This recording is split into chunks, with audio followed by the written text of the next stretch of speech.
Amount വളരെ ചെറിയൊരു തുകയാണ്. ഒരു 1,00,000 രൂപയെങ്കിലും വ്യാപാരികൾക്ക് കൊടുക്കാനുള്ള പദ്ധതിയുമായി ബഹുമാനപ്പെട്ട ഗവൺമെൻറ് മുന്നോട്ട് പോകണമെന്നാണ്. ഓഗസ്റ്റ് 1-ാം തീയതി ഈരാറ്റുപേട്ടയിൽ പരിസര പ്രദേശങ്ങളിലുണ്ടായ വലിയ വെള്ളപ്പൊക്കത്തെ തുടർന്ന് വ്യാപാരി സമൂഹത്തിന് വലിയ നാശനഷ്ടങ്ങളാണ് ഉണ്ടായിട്ടുള്ളത്.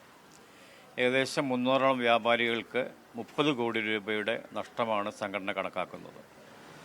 ഈ വരുന്ന ഓണക്കാലത്തേക്ക് ഈ ഈരാറ്റുപേട്ടയിലെ ടെക്സ്റ്റൈൽ, അതുകൂടാതെ തന്നെ നമ്മുടെ റെഡിമെയ്ഡ് വസ്ത്ര വ്യാപാരികൾ, മൊബൈൽ കച്ചവടക്കാർ, ആ രീതിയിലുള്ള നിരവധി വ്യാപാരികൾക്ക് വലിയ സ്റ്റോക്ക് ചെയ്തിരുന്നു. അവർക്കാണ് ഏറ്റവും വലിയ നഷ്ടം സംഭവിച്ചിട്ടുള്ളത്.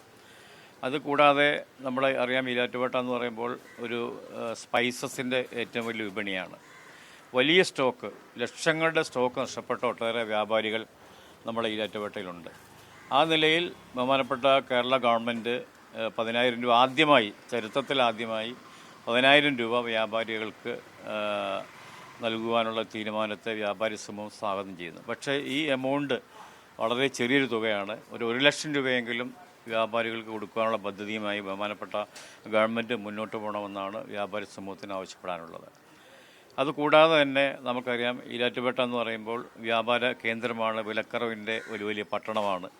ആ നിലയിൽ സംഘടനാ സംവിധാനത്തിൽ കൂടി ഈ നഷ്ടപ്പെട്ട, പ്രത്യേകിച്ച് വ്യാപാരി സംഘടന അംഗങ്ങളല്ലാത്ത ആളുകൾ, അതുകൂടാതെ നമ്മുടെ വീടുകളിലൊക്കെ കച്ചവടം ചെയ്യുന്ന വനിതാ വ്യാപാരികൾ, ആ നിലയിൽ പ്രത്യേകിച്ച് വളരെ ഉന്തുവണ്ടിയിൽ പോലും കച്ചവടം ചെയ്യുന്ന വ്യാപാരികളെ കൂടി, അവരെ കൂടി സംഘടനയോടൊപ്പം ചേർത്ത് നിർത്തിക്കൊണ്ട് അവർക്ക് ഉണ്ടായിട്ടുള്ള നഷ്ടം മുഴുവനായും കൊടുക്കാൻ സാധിച്ചില്ലെങ്കിലും സംഘടന ഈ സ്വന്തമായ ഫണ്ടിൽ നിന്നുമൊക്കെ സ്വരൂപിക്കുന്ന 1 കോടി രൂപ ഈ ഏതാനും ദിവസങ്ങൾക്കുള്ളിൽ വ്യാപാരം പുനഃസ്ഥാപിക്കുവാനൊക്കെ വേണ്ടിയുള്ള വലിയൊരു സംഭാവന വ്യാപാരി സമൂഹത്തിൻ്റെ ഭാഗത്തുണ്ടാവും.